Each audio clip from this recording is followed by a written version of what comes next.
Hey, this is Jim Cardona here. I'm sitting in front of my X-Men Pro at the Delaware Pinball Collective, and I wanted to talk a little bit about what went wrong with this game on the launch. My opinions, of course, and what do I know? I don't work for Stern. So there's kind of like two main things with any of these Stern games that have been coming out in the last couple of years.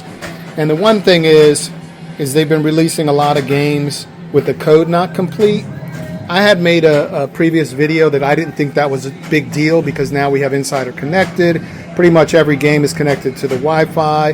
Everybody's going to do that because there's so many benefits to it as far as score tracking, being able to adjust your settings remotely, all that sort of thing.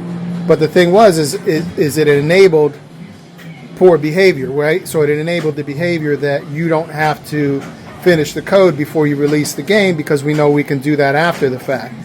So what happened, I think in this particular case, and again, I'm okay with that, but then the problem that happened with this particular X-Men game is that there were a few mechanical issues that weren't caught before they released the game, and that ended up being like a PR nightmare for Stern on one hand, and the other thing is it ended up costing them some coin because now they got to mail out these modifications and these fixes to people, and you get people who are not necessarily handy having to install them, which, you know, they just don't like that. For me, it wasn't a problem. I installed all these things, but I think it just was a bad situation. Now, why did that happen?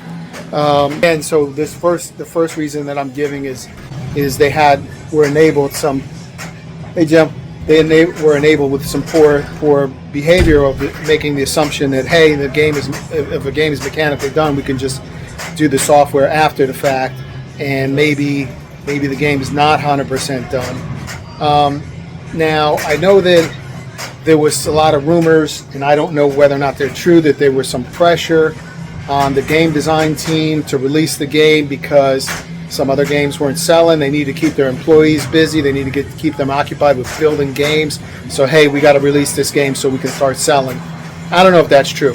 But if it is true, I could see, just from a business standpoint, you want to keep your employees gainfully employed. You don't want to lay employees off. You don't want to have to lay them off and then rehire back and then retrain people. You got these trained people that you want to keep busy. And if they're not creating product, then the company's, it's just a loss there.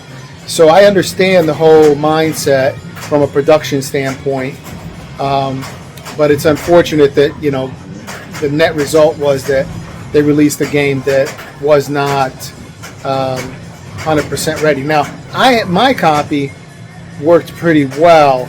I got one of the very early copies, and I didn't have the problem with the shooter, the launch problem, and I didn't have the second problem that a lot of people talk about, was the bounce right in front of the left flipper. But I did have some other problems. So again, I'm just speculating here now, whether or not there was some dynamic where Jack and his team were pressured. They said, okay, it is ready because we want to sound good to management. I don't know any of that stuff. I don't know whose actual fault it is, and who cares, really. From a customer standpoint, all we know is that, yeah, this happened and put a kind of a bad taste in my mouth. I mean, I was ready to order King Kong. I was going to put it here at the DPC. I had the money ready to go, and then, I got this game, and I had these issues, and it was just like gave me a little bit of pause. And I don't normally buy games without playing them first, but I love the theme, I love the video, I love the way the shots looked on this game. So to me, I went ahead and pulled the trigger. But I think overall that was a bad move on Stern's part. They're going to have to do some damage control. So that's the first part. So the second part I want to do is I want to discuss how we're going to fix those issues.